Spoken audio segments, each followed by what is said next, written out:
बुद्ध धम्म मानवाला तारणारा, मानवाच्या कल्याण करणारा, विज्ञाननिष्ठ व सर्वांना समानता देणारा असा धम्म आहे.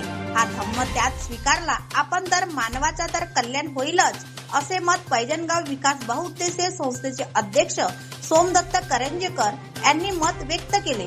कार्यक्रमाच्या अध्यक्षस्थानी सामाजिक कार्यकर्ते परमानंद मेश्राम, माजी समाज कल्याण सभापती मदन रामटेके, नगरसेवक संदीप बावनकुळे, तालुका स्मारक समितीचे अध्यक्ष दीपक साखरे, सामाजिक कार्यकर्ते दीपक मेश्राम, पत्रकार व सामाजिक कार्यकर्ते डीजी रंगारी, पत्रकार रशीद कुरेशी, सामाजिक कार्यकर्ते नित्यानंद मेश्राम, नगरसेवक डॉक्टर सायली दोनोडे, रेणुका गणवीर, नगरसेवक निर्मला नंदेश्वर, नगरसेवक वैशाली लांजेवार, नगरसेवक स्मिता शिड्डाम व इतरही नगरसेवक, इतर मान्यवर मंडळी या प्रसंगी उपस्थित होते.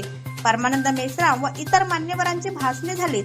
या प्रसंगी पत्रकार व सामाजिक क्षेत्रात अग्रेसर असलेले डीजी रंगारी व पत्रकार रशीद कुरेशी, दीपक साखरे यांचा शाल, पुष्पगुच्छ व पंचशील दुपट्टा सत्कार करण्यात आला.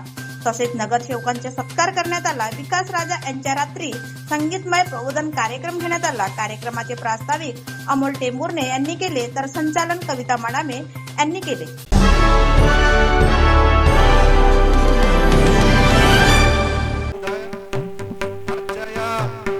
महामाया ग्रुपने आयोजित केलेल्या भव्य अशा बौद्ध पौर्णिमेच्या कार्यक्रमाला उपस्थित सर्व मान्यवरांना नमस्कार करतो.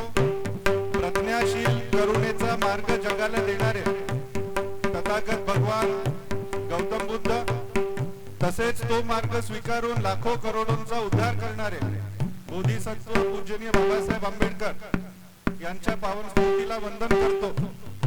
विकास भाऊ राजा यांचा हा इतका सुंदर कार्यक्रम असतो. मी मागे पण अमोल भाऊ बोललो होतो आणि लाखणीला मी दोनदा विकास भाऊंचा, विकास राजा यांचा कार्यक्रम अटेंड केला म्हणजे उठून जायची इच्छा होत नाही आणि ते गात नाही, ते गरजतात. इतका सुंदर कार्यक्रम इथे आयोजित होऊ घातलाय. कोणताही कार्यक्रम करणे सोपं नाही, पण समाजाच्या प्रबोधनासाठी आणि भगवान बुद्धाचा संदेश देण्यासाठी, पूजनीय महामानव बाबासाहेब आंबेडकरांचा संदेश देण्यासाठी हा कार्यक्रम इथे होऊ घातलाय. त्याला खूप खूप शुभेच्छा देतो. आपल्या सगळ्यांना पण बुद्ध पौर्णिमेच्या खूप खूप शुभेच्छा. धन्यवाद. मित्र, प्रथमतः मी स्वतःला धन्य समजतो की आमच्या पूर्वजांनी ज्या फार कष्टाने ही भूमी निर्माण केली, त्या पवित्र भूमीवरून आज मी तुम्हाला एक मार्गदर्शक म्हणून किंवा एक वक्ता म्हणून तुमच्या समोर उभा आहे. मी महामाया ग्रुपच्या वतीनं जे प्रत्येक वर्षी विविध कार्यक्रम आयोजित करीत आहेत त्यांना धन्यवाद देतोच, परंतु वडिलकीच्या नात्यानं आणि सामाजिक चळवळीमधला एक कार्यकर्ता या नात्यानं तुम्हाला विनंती करतो की कार्यक्रम अशी फक्त विकास राजा असेल की परमानंद मेश्राम असतील किंवा बाकीच्यांची कार्यक्रम आपण करत असतो तर ती समाजसेवा आहे अशातला भाग नाही. ज्या आपण जमिनीवरती आहोत त्या ठिकाणी 120 ट्रक रेती, माती, मुरुम अमोलनं टाकलेला आहे, ज्याचं सौंदर्य आज फार चांगलं दिसतं या विहाराच्या परिसरातलं. परंतु अमोल किंवा अमोलची टीम असेल, मी तुम्हाला विनंती करतो की हा परिसरातला भाग फक्त सौंदर्य आणि खुलून दिसला, सुंदर दिसला म्हणून बुद्धाच्या धम्म जो बाबासाहेब आंबेडकरांनी 1956 ला दिला तो होतो असाचा भाग नाही. जर तुम्हाला बाबासाहेब आंबेडकरांनी 14 ऑक्टोबरला 56 ला जी बुद्धाची दीक्षा दिली, जो करुणामय म्हणजे ज्याला मानवतावाद बुद्धाचा धम्म म्हणतात, ज्याला विज्ञानवादी बुद्धाचा धम्म म्हणतात, ज्या धम्मामध्ये जातीला आणि पंथाला काही स्थान नाही, आत्म्याला आणि परमात्म्याला स्थान नाही, जिथं बुद्ध स्वतःला सांगतो की मी मुक्तीदाता नाही, मी मार्गदाता आहे. बुद्धाच्या तत्वज्ञानाचा प्रमाण म्हणून बुद्ध म्हणत नाही की तुम्ही स्वीकार करा. बुद्ध म्हणाले की माझ्या तत्वज्ञानाची चिकित्सा करा, तर तुम्हाला जर वाटत असेल तर स्वीकार करा. 2 मिनिटं बोलतो.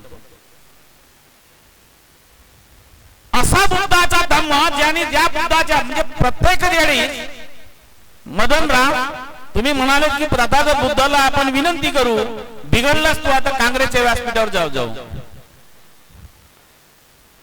बुद्धाला विनंती केलं जात नाही. बुद्ध हा माणूस आहे, बुद्ध हा म्हणजे देव नाही. बुद्धाने सांगितले की मी तू मुक्तिदाता नाही आहे, मार्गदाता आहे. मी मगाशी जे सांगितलं की बुद्ध त्याही पलीकडे जाऊन सांगतात की माझ्या तत्वज्ञानाचं मी म्हणतो म्हणून प्रमाण आहे असं नाही, तर माझ्या तत्वज्ञानाची चिरफाड करा, त्याचा चिकित्सा करा आणि तुमच्या सदसद विवेक बुद्धीला जर वाटत असेल तर तुम्ही त्याचा स्वीकार करा. अशा बुद्धाचा धम्म जेव्हा डॉक्टर बाबासाहेब आंबेडकरांनी दिला, दुर्दैवानं आम्ही म्हणजे 14 ऑक्टोबरला नागपूरला दीक्षा दिली, 16 तारखेला चंद्रपूरला पुन्हा दीक्षा दिली आणि बाबासाहेब आंबेडकरांनी मदन भीती दाखवली. तुमच्यामुळे मला ते तुझ्या हाताला जे धागे दोरे दिसतात ना लाल लाल काळे काळे, मला भीती आहे रे की 14 ऑक्टोबरला बाबासाहेबांनी दीक्षा दिली, त्याचं काय करावं. बाबासाहेब आंबेडकरांनी सांगितलं की जगामध्ये मी विज्ञानवादी तुम्हाला बुद्धाचा धम्म दिलेला आहे, जो मानवतावादी आहे, विज्ञानावर आधारित आहे, जो शिलाला महत्व देतो. इथे आमचे मित्र आहेत, शब्बीर आहे, माझे मित्र आहे. प्रत्येक देशाच्या जगामधल्या ज्या ज्या धर्मनिर्मात्यांनी धर्माची निर्मिती केली त्यांनी स्वतःला केंद्रबिंदू मानलं. म्हणजे गीतेमध्ये सांगितलं गेलं की यदा यदा हि धर्मस्य ग्लानिर्भावनी भारता अभिउत्थानम धर्मस्य संभवामी युगे युगे, गीतेमध्ये सांगितलं जातं. मुस्लिम समाजामध्ये जे कुराण शरीफ मध्ये लिहिलं गेलं त्याच्यामध्ये एक खसखशीच्या दाण्यामध्ये बदल करायचा प्रयत्न करू शकत नाही. सलमान रश्दीने सांगितलं की जगामधल्या मुस्लिमांची जी आज अवस्था आहे ती अवस्था यासाठी की आम्ही धर्मांध आहोत, आम्ही धर्मांध आहोत, चिकित्सा करायला झालं नाहीये. मी कोणावर टीका करायसाठी उभा नाहीये. मी बुद्धाच्या धम्माच्या आणि बाकीच्या लोकांच्या मध्ये मदनीचं सांगितलं की बुद्धाला आपण विनंती करतो, बुद्धाला आत्म्याची विनंती नको करू. बुद्धाकडे कोणी जात नाही मेल्यावरती. बुद्धाला जर खरंच शरण जायचं असेल तर तो शिलातून जावं लागतं, हे बुद्ध म्हणाले.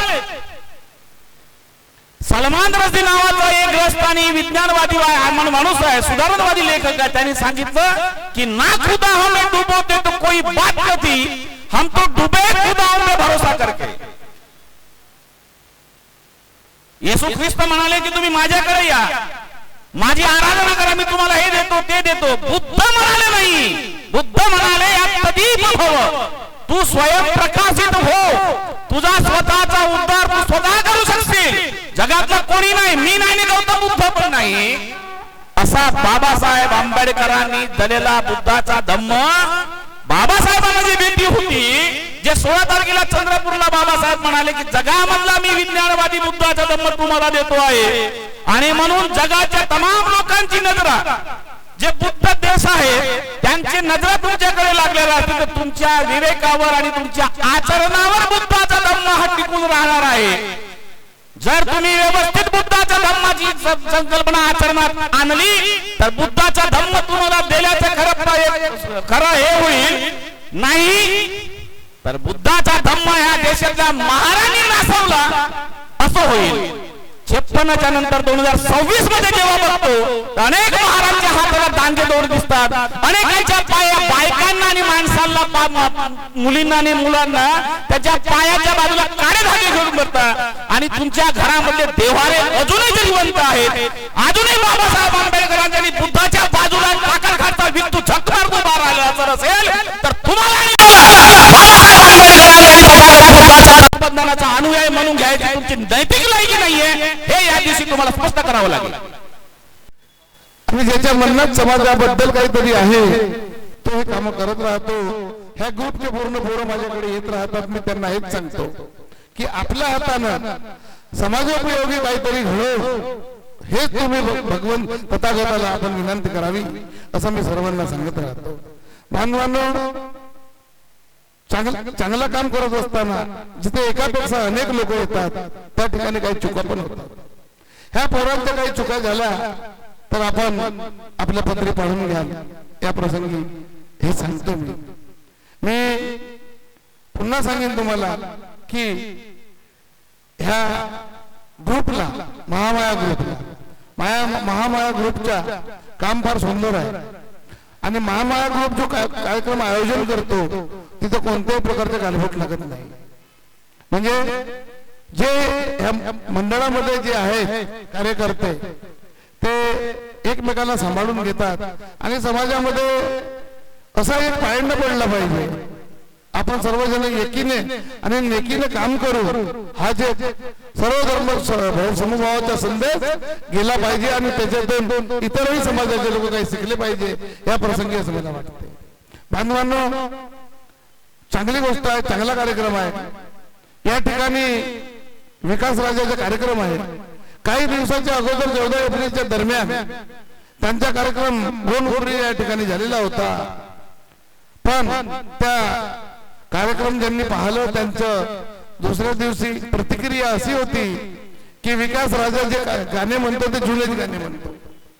माझे विकास राजा जवळपास असतील त्यांना आवाजात असेल विनंती आहे की आपण नवीन व्हर्जन या ठिकाणी आणावं आणि आमच्या तालुक्यातील जनतेला, आमच्या पंचक्रोशीतील जमा झालेल्या लोकांना प्रबोधनात्मक चांगलं प्रबोधन करून गाण्याच्या माध्यमातून, प्रबोधनाच्या माध्यमातून समाजामध्ये कसं राहिलं पाहिजे, समाजामध्ये कसं जगलं पाहिजे, आपल्या प्रबोधनातून आपण साध्य करून आम्हाला दाखवा.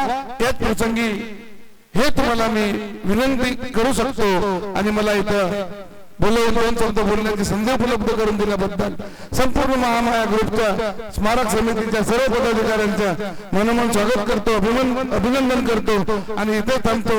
जय हिंद, जय भीम.